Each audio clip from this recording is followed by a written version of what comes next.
أما بعد قال الله تعالى في القرآن المجيد والفرقان الحميد بسم الله الرحمن الرحيم لعن الذين كفروا من بني إسرائيل على لسان داود وعيسى ابن مريم ذلك بما عصوا وكانوا يعتدون وقال غير المغضوب عليهم ولا الضالين اما بعد محترم مصلیان اکرام، نوجوان دوستوں اور ساتھیوں، پچھلے جمعہ آپ کے سامنے مولانا نصیر صاحب نے جو ہے وہ تاریخ فلسطین پر جو ہے وہ خطبہ دیا تھا، اور غالباً جو ہے وہ فلسطین کی جو تاریخ ہے 1948 سے ابھی تک کی 2023 تک کے وہ آپ کے سامنے تفصیل سے جو ہے انہوں نے تذکرہ کیا تھا، اور وہ ڈکلیریشن جسے ہم بالفور ڈکلیریشن کے نام سے جانتے ہیں، اور بہت ساری وہ یو این کی قراردادیں جس کی بنیاد پر آج اسرائیل اس حد تک پہنچا ہے، وہ قراردادیں آپ کے سامنے انہوں نے اپنے خطبہ جمعہ میں تفصیل سے بیان کیا تھا۔ میں اس موضوع کو نہ چھیڑتے ہوئے اس سے پہلے کی کچھ تاریخ اور اس کے بعد کے ابھی 2023 کے بعد کا جو ان کا منشا ہے وہ کچھ چیزیں میں آپ کے سامنے رکھنے کی کوشش کروں گا۔ 1948 سے پہلے کی باتیں اور 2023 کے بعد کی باتیں میں آپ کے سامنے رکھنے کی کوشش کروں گا، جس کی کڑی آپ لوگوں کے سامنے جو ہے وہ جڑ کے بات واضح ہو جائے گی۔ قرآن مجید ہمارے لیے ہدایت کی کتاب ہے، اور ہم یہ سب مانتے ہیں کہ قرآن آخری کتاب ہے۔ محمد رسول اللہ صلی اللہ علیہ وسلم آخری نبی ہے، ان کے بعد کوئی نبی نہیں آ رہا ہے، اور جو کتاب اللہ کے رسول کو دی گئی وہ آخری کتاب ہے، اس کتاب کے بعد کوئی کتاب نازل نہیں ہونا ہے۔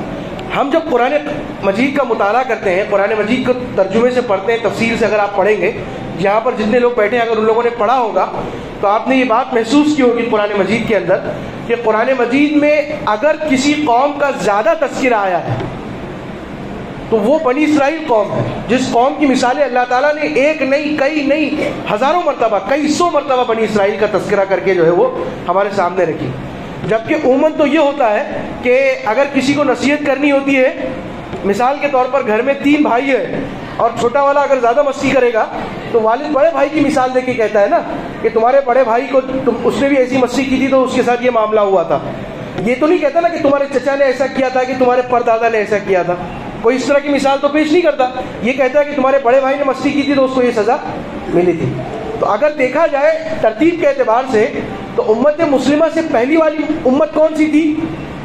عیسیٰ علیہ السلام کی امت، جسے ہم عیسائی کہتے ہیں نا، عیسیٰ علیہ السلام کی امت تھی، ان کا تذکرہ زیادہ ملنا چاہیے۔ لیکن تذکرہ کس کا مل رہا ہے؟ عیسیٰ علیہ السلام سے بھی پہلے کی جو امت ہے، حضرت داؤد، حضرت سلیمان، حضرت زکریا اور تمام انبیاء کو چھوڑ کر حضرت موسیٰ علیہ السلام کی قوم کا تذکرہ ہم کو مل رہا ہے، اور ان کی نصیحت ہم کو کی جا رہی ہے کہ اگر تمہیں بچنا ہے، اگر تمہیں اللہ تعالیٰ کو راضی کرنا ہے تو ان کے جیسے اعمال نہیں کرنا، انہوں نے یہ غلطیاں کی تھی تم یہ نہیں کرنا، انہوں نے یہ کیا تھا تم یہ نہیں کرنا۔ یعنی تذکرہ کس کا کیا جا رہا ہے؟ مثال کس کی دی جا رہی ہے؟ بنی اسرائیل کی دی جا رہی ہے، جو حضرت موسیٰ علیہ السلام کی جو ہے وہ قوم تھی۔ اس کی وجہ یہ ہے کہ اللہ تعالیٰ نے حضرت ابراہیم علیہ السلام کو جب آزمایا، وہ واقعہ میں نے آپ کے سامنے بارہا تذکرہ کیا اپنے خطبہ جمعہ میں، حضرت اسماعیل علیہ السلام کی قربانی کا واقعہ، وہ دل دہلا دینے واقعہ خالی ریفرنس کے طور پہ آپ کے سامنے بیان کروں گا کہ جب حضرت ابراہیم علیہ السلام نے پٹی باندھ لی اپنی آنکھوں پر اور اپنے اولاد کی آنکھوں پر، اور جب چھری چلا دی، اور وہ بھی چھری کیسے چلائی؟ گردن کو، ماتھے کو زمین پہ رکھا۔ عموماً ہم بکرے کو جب ذبح کرتے ہیں تو کیا کرتے ہیں؟ اس کے سر کو جو ہے وہ زمین پہ رکھتے ہیں، اس کے گلے کو کہاں رکھتے ہیں؟ اوپر کی طرف رکھتے ہیں تاکہ ہم چھری چلا سکیں۔ لیکن حضرت ابراہیم علیہ السلام نے اسماعیل علیہ السلام کو ماتھے کے بل گرایا، وَتَلَّهُ لِلْجَبِينِ، قرآن کہتا ہے کہ ہم نے کیا کیا؟ ابراہیم نے ماتھے کے بل گرایا، یعنی گلا کہاں تھا؟ زمین کی طرف تھا، تاکہ بیٹے کا چہرہ بھی نہ دیکھ سکوں۔ اور جب ابراہیم علیہ السلام نے وہ چھری پھرا دی تو اللہ تعالیٰ قرآن مجید کے اندر کہتا ہے، کوئی نبی یہ بات نہیں کہہ رہا، کوئی اولیاء یہ بات نہیں کہہ رہے، اللہ رب العزت قرآن مجید کی آیت کے اندر یہ بات کہہ رہا ہے، ابراہیم یقیناً یہ سب سے بڑی آزمائش تھی، ابراہیم یقیناً یہ سب سے بڑی آزمائش تھی کہ اپنے لختے جگر کا، جس اولاد کو تم نے اتنے سالوں سے اللہ سے مانگا اپنی دعاؤں کے اندر، اس کے بعد اس اولاد کو تم نے اللہ کی راہ میں جو قربان کیا، یقیناً یہ دنیا کی سب سے بڑی کیا تھی؟ آزمائش تھی۔ اس کے نتیجے میں حضرت ابراہیم علیہ السلام کو جو انعام دیا اللہ تعالیٰ نے، وہ یہ کہا کہ ہم آپ کو کیا بناتے ہیں؟ امام بناتے ہیں. آپ جو ہے تمام انسانوں کے کیا بن گئے؟ امام بن گئے. ابراہیم علیہ السلام نے فوراً اپنے اولاد کے، اپنی نسل کے تعلق سے سوال کیا، اللہ تعالیٰ میری اولاد کا کیا ہوگا؟ میری جو اولاد، میری جو نسل چلے گی اسماعیل اور اسحاق سے، اس کا کیا ہوگا؟ اللہ تعالیٰ نے فوراً جواب میں یہ کہا کہ ان میں سے جو تمہارے راستے پر چلے گا اللہ وہی انعام انہیں بھی دے گا جو تمہیں دیا ہے، اور جو نافرمانی کرے گا اللہ انہیں ذلیل و خوار کرے گا. اس کا نتیجہ یہ ہوا کہ ابراہیم علیہ السلام کی دو بیٹے تھے، اسماعیل علیہ السلام اور اسحاق علیہ السلام. اسماعیل علیہ السلام کو تو ابراہیم علیہ السلام نے مسجد حرام کے پاس، خانہ کعبہ کے پاس لے جا کر چھوڑ دیا، جس کا مقصد جو ہے خانہ کعبہ کی تعمیر تھی. اب اسحاق علیہ السلام جو حضرت ابراہیم کے ساتھ وہاں پر کنعان میں موجود تھے، وہاں پر اللہ تعالیٰ نے حضرت اسحاق کی نسل سے جو ہے وہ انبیاء علیہ السلام کی ایک کڑی جو ہے وہ جوڑ دی. آپ دیکھیں ابراہیم علیہ السلام کے بعد اسحاق علیہ السلام نبی بنے، اسحاق علیہ السلام کے بعد یعقوب علیہ السلام نبی بنے، یعقوب علیہ السلام کے بعد ان کے بیٹے حضرت یوسف نبی بنے، اور کئی ایک لمبی سلسلہ جو ہے وہ اللہ تعالیٰ نے جو ہے ان کے اولاد کے اندر انبیاء کا جو ہے وہ چھوڑ دیا، اور انبیاء ان کی اولاد کے اندر ہی آتے رہے. لیکن یہ قوم جو بنی اسرائیل تھی، جو حضرت ابراہیم کی اولاد تھی، ہم اکثر جو ہے بنی اسرائیل کہتے ہیں، تو بنی اسرائیل کو سمجھنے کے لیے بس تاریخی بات آپ کے سامنے ایک جملے میں یہ کہوں گا کہ حضرت یعقوب کے کتنے بیٹے تھے؟ حضرت یعقوب کے 11 بیٹے تھے، 11 یا 12 بیٹے تھے، جس میں سے حضرت یوسف کیا تھے؟ ایک بیٹے تھے. حضرت یوسف کے جو سب سے بڑے بھائی تھے، حضرت یوسف کے جو سب سے بڑے بھائی تھے، ان کا نام تھا یہودا. کیا نام تھا؟ یہودا. وہ جو 12 قبیلے یہود کے چلے، وہ جو 12 بھائیوں کے خاندان چلا، اسی کو بنی اسرائیل کہا جاتا ہے، اسی کو یہ یہودی کہا جاتا ہے. یہ تمام یہودی جو ہے ان کا تعلق کن سے ہے؟ حضرت یعقوب علیہ السلام، حضرت اسحاق علیہ السلام اور حضرت ابراہیم علیہ السلام سے. اللہ تعالیٰ نے بے شمار نعمتیں ان پر نازل فرمائی. اللہ تعالیٰ نے دنیا کے اندر یہ واحد قوم ہے جن کے لیے اللہ تعالیٰ نے دنیا میں رہتے ہوئے جو ہے وہ جنت کا کھانا نازل فرمایا، جسے ہم منہ سلوا کہتے ہیں. اللہ تعالیٰ نے امامت کے منصب پر ان کو فائز کیا اور یہ کہا کہ پوری دنیا کو اگر کوئی راہ دکھا سکتی ہے کوئی قوم تو کون سی دکھا سکتی ہے؟ یہ بنی اسرائیل کی قوم ہے. اور انہوں نے اپنے اس فائدے کا ناجائز بھرپور استعمال کیا. اللہ تعالیٰ قرآن مجید کے اندر کہتا ہے، ابھی جو آیت میں نے آپ کے سامنے پڑھی، لعن الذین کفروا من بنی اسرائیل، جس کے اندر اللہ تعالیٰ کہتا ہے کہ اللہ تعالیٰ نے جو انعامات ان پر کیے اس کا اتنا ناجائز فائدہ انہوں نے اٹھایا کہ اللہ تعالیٰ نے نبیوں کی زبانی ان کے اوپر لعنت برسائی. نبی کے زبان سے اللہ تعالیٰ نے ان پر کیا برسائی؟ لعنت برسائی. اور خود قرآن کے اندر اللہ تعالیٰ کہتا ہے کہ فرشتے، حضرت جبرائیل اور تمام فرشتے ان پر کیا کرتے ہیں؟ لعنت بھیجتے ہیں یہودیوں کے اوپر. کیوں؟ اللہ کے رسول جب نبی بنا کر مبعوث کیے گئے اور یہ یہود جو ہے وہ فلسطین چھوڑ کر آ کے جو ہے مدینہ میں بسے، اللہ کے رسول کا انتظار کرتے ہوئے. 3 بڑے قبیلے مدینہ کے اندر تھے نا، وہ تینوں قبیلے فلسطین چھوڑ کر آئے تھے آخری نبی کے انتظار میں. اللہ کے رسول جب نبی بنا کر ان کے سامنے آ گئے تو جب اللہ کے رسول سے انہوں نے سوالات کیا، وہ سوالات جن کا جواب صرف ایک نبی دے سکتا ہے، اللہ کے رسول نے جب وہ تمام سوالوں کے جواب دے دیے تو آخر میں انہوں نے سوال کیا، آپ کی نسل کیا ہے؟ آپ کا نسب کیا ہے؟ اللہ کے رسول نے کیا کہا؟ میں اسماعیل علیہ السلام سے اپنا نسل، جب اپنا نسب بیان کیا تو اپنا تعلق حضرت اسماعیل علیہ السلام سے بتایا. فوراً اسی مجلس میں اللہ کے رسول صلی اللہ علیہ وسلم کے منہ پر انہوں نے اللہ کے رسول کا کیا کیا؟ انکار کر دیا، کفر کیا. قرآن یہ لفظ کہتا ہے، میں نہیں کہتا، کہ انہوں نے اللہ کے رسول کے سامنے، اللہ کے رسول کے چہرے پر اللہ کے رسول کا کیا کیا؟ کفر کیا، انکار کیا، اور کہا کہ ہم آپ کو نبی نہیں مانتے، صرف اس بنیاد پر کہ آپ جو ہے وہ اسحاق علیہ السلام کی نسل سے نہیں. کس کی نسل سے ہے؟ اسماعیل علیہ السلام کی نسل سے. اللہ تعالیٰ نے پھر بھی ان کو موقع دیا اور کہا کہ اب بھی وقت سے پلٹ آؤ. لیکن انہوں نے اللہ کے رسول کو نعوذ باللہ قتل کرنے کی کوشش کی. اللہ کے رسول کو 1 نہیں 2 نہیں 3 مرتبہ قتل کرنے کی کوشش کی. تب اللہ تعالیٰ نے کہا کہ یہ قوم جو ہے وہ اس سے پہلے بھی حضرت یحییٰ علیہ السلام کو کیا کر چکی ہے؟ حضرت عیسیٰ علیہ السلام کو کیا کر چکی ہے؟ قتل کر چکی ہے. یہ انبیاء کو قتل کرنے والی قوم ہے، اب یہ ایمان لانے والی نہیں ہے. اور پھر اللہ تعالیٰ نے قرآن مجید کے اندر یہ آیت نازل فرمائی سورہ بقرہ کی، کنتم خیر امت، سورہ آل عمران کی، کنتم خیر امت اخرجت للناس تأمرون بالمعروف وتنہون عن المنکر. یہ وہ آیت ہے جس آیت کے نزول کے بعد یہود جو ہے وہ تلملاتے تھے، تڑپتے تھے. اس آیت کے اندر اللہ تعالیٰ نے کہا کہ اب اس زمین پر اگر کوئی بہترین امت ہے جو انسانوں کو ہدایت کا راستہ دکھا سکتی ہے تو وہ ہے امت محمدیہ. ہماری طرف اشارہ کر کے کہا، یہ نہیں کہا کہ بنی اسرائیل ہے. اس آیت نے بنی اسرائیل کو جھنجھوڑ کر رکھ دیا کہ امامت کا منصب، امامت کے درجے پر جو وہ قوم تھی، اس امامت کے درجے پر اب کون سی قوم آ گئی؟ امت محمد آ گئی. آپ اور میں آ گئے. ان کا پاور اللہ تعالیٰ نے کیا کیا؟ ختم کر دیا، وہ تل ملا اٹھے اور انہوں نے اللہ کے رسول کے ساتھ جو ہے وہ چال بازیاں کی، اور اللہ کے رسول نے ان کو مدینہ سے کیا کیا، نکال دیا، کھدیڑ دیا، خیبر میں جا کے بسے. اور خیبر میں جو ہے وہ اللہ کے رسول اور اس کے بعد حضرت عثمان، حضرت ابو بکر اور حضرت عمر کے دور میں جو ہے وہ شرنگیزیاں انہوں نے شروع کی. لیکن حضرت عمر نے اپنے خلافت کے دور میں خیبر سے بھی ان کو کیا کیا، عرب کے اس خطے سے ان کو کیا کر دیا، باہر کر دیا اور باہر نکال دیا.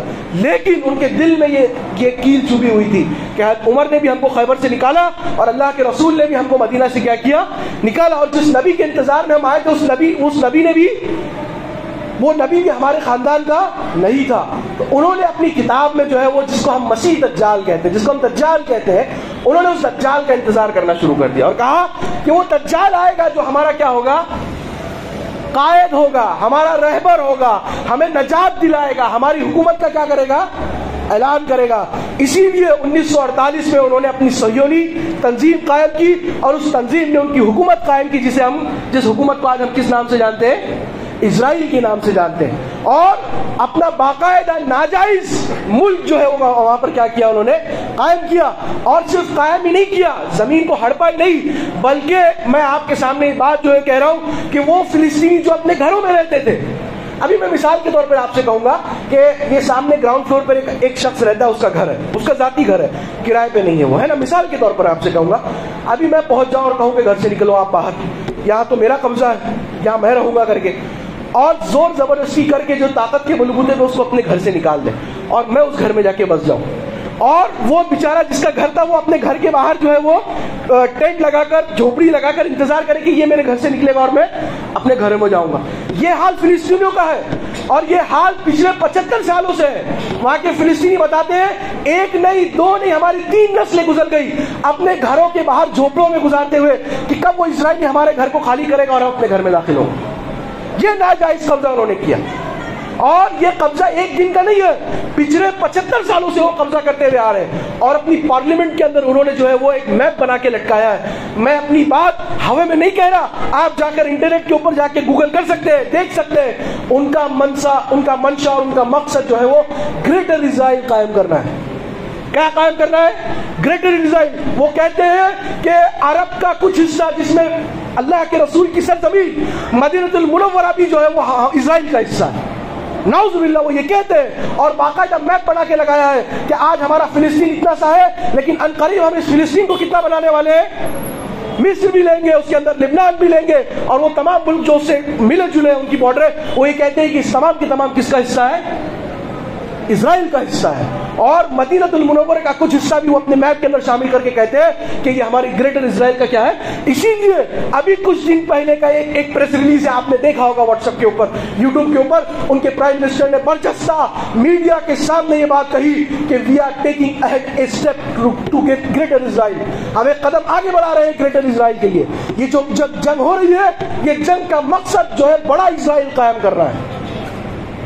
اسی لیے وہ بچوں سے ڈرتے ہیں، اسی لیے وہ عورتوں سے ڈرتے ہیں. فرعون کس سے ڈرتا تھا؟ فرعون کس سے ڈرتا تھا؟ بنی اسرائیل کے بچوں سے ڈرتا تھا نا. اسی لیے اس نے حکم دیا تھا کہ اگر مارنا ہے تو بچوں کو مارو. جو بچہ پیدا ہوتا اسے کیا کر دیتا، فوراً کاٹ دیتا، ذبح کر دیتا کہ انہی میں سے کوئی اٹھے گا. ان کا فرعون کا یہ تھا، فرعون یہ جانتا تھا کہ انہی میں سے کوئی ایک لڑکا اٹھے گا جو نبی ہونے کا اعلان کرے گا اور وہ میری حکومت کو کیا کرے گا، ختم کرے گا. وہ جانتا تھا اس بات کو، اسی لیے ان کے لڑکوں کو کیا کرتا تھا، وہ قتل کرتا تھا. یہ اسرائیلی جانتے ہیں، یہودی جانتے ہیں کہ یہ جو بچے ہیں فلسطین کے معصوم بچے ہیں، یہی ان کے خلاف کھڑے ہوں گے. اسی لیے وہ بچوں پر کیا کر رہے ہیں، ظلم ڈال رہے ہیں. وہ فرعون تھا جس نے صرف لڑکوں کو مارا تھا، لڑکیوں کو کیا کیا تھا، کم از کم چھوڑا تھا. لیکن یہ اس دور کا فرعون ہے جس نے نہ لڑکوں کو چھوڑا نہ لڑکیوں کو چھوڑا. اس نے تو کوئی تمیز نہیں کی، اس نے تو تمام بچوں کو کیا کیا، شہید کیا. 2000 سے زیادہ کی تعداد اب تک ہو چکی ہے جس میں معصوم بچوں کو کیا کیا گیا ہے، شہید کیا گیا.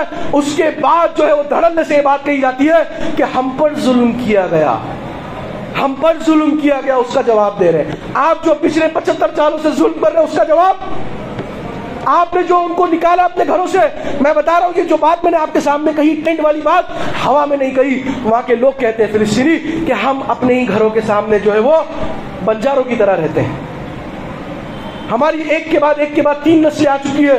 دادا باقاعدہ پوتے کو اشارہ کر کے کہتا ہے یہ ہمارا گھر تھا جس میں آج ایک یہودی رہتا ہے.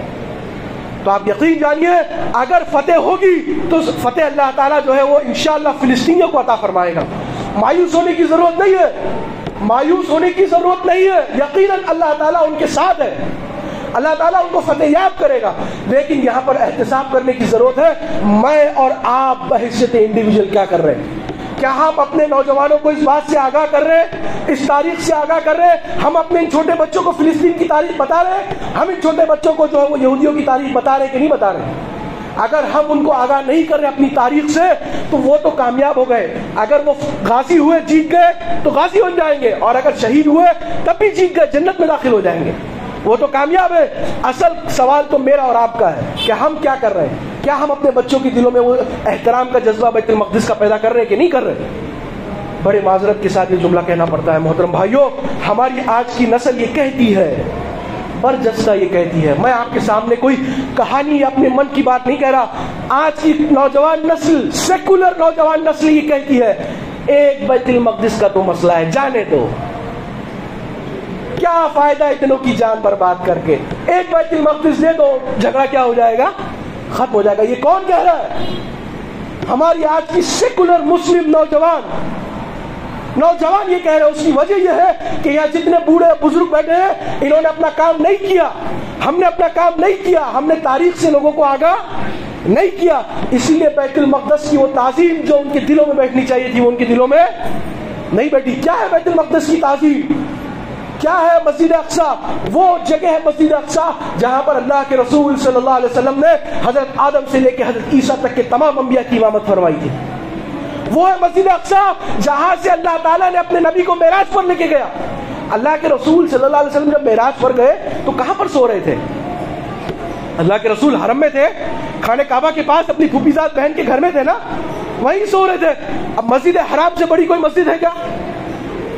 حج کہاں پر کرتے ہیں ہم لوگ؟ مسجد حرام میں کرتے ہیں نا, خانہ کعبہ میں جا کے کرتے ہیں. اللہ کے رسول وہیں پر موجود تھے, لیکن حضرت جبرائیل نے اللہ کے رسول کو معراج پر مسجد حرام سے لے کر نہیں گئے, بلکہ اللہ کے رسول کو اٹھایا مسجد حرام سے بیت المقدس لے گئے. وہاں پر اللہ کے رسول نے تمام انبیاء کی امامت کی مسجد اقصی میں, اور پھر حضرت جبرائیل نے اللہ کے رسول کو کہاں لے گئے؟ مسجد اقصی سے معراج پر لے گئے.